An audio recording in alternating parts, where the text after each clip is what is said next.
Do you know how God created the world? In the first book of the Bible, the book of Genesis, in the Old Testament, we read how God created the world.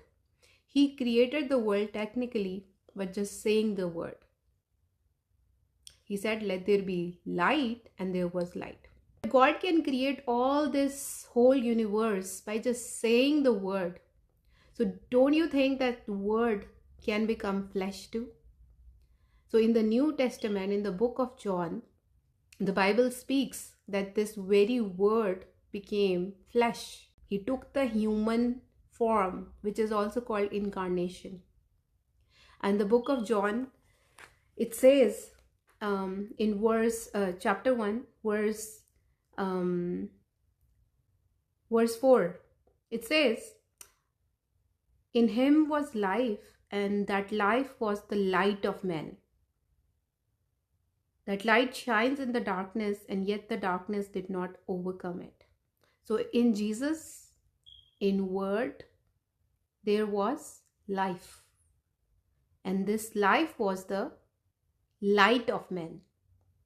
And if you know, humans need light to survive and live. Humans need life to live. And the opposite of life and light is death and darkness.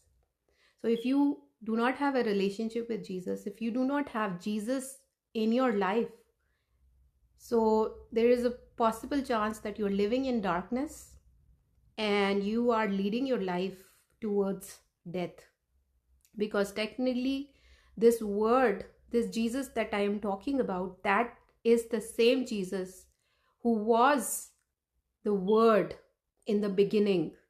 And God created everything through Jesus. And it is actually written in very verse 3. All things were created through him, and apart from him, not one thing was created that has been created. So the John the Baptist, he testifies it. He testifies it that nothing can come into existence without Jesus.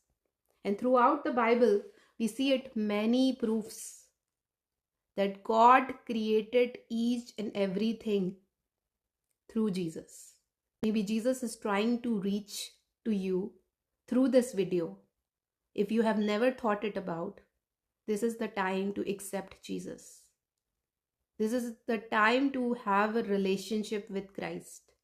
Jesus Christ loves you very, very much, and he is seeking after you more than you are seeking him.